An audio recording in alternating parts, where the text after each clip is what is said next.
আসসালামু আলাইকুম ভিউয়ার্স, খুবই একটা সুন্দর রাস্তা দেখছেন, ভীষণ সুন্দর এই জায়গাটা। আমার ভীষণ ভালো লাগে, প্রায় আসা হয় না। আজকে এসেছি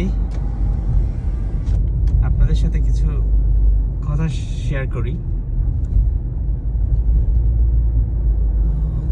এটা একটু ক্রস করে ফেলি।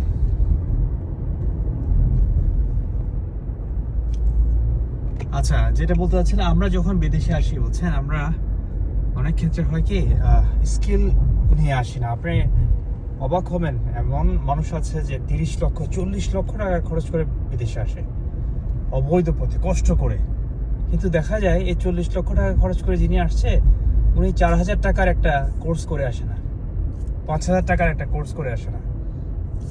বুঝছেন, ভীষণ কষ্ট লাগে এই জিনিসটা।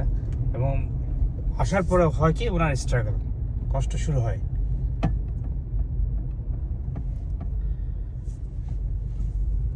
তো এটা এরকম হওয়া উচিত না।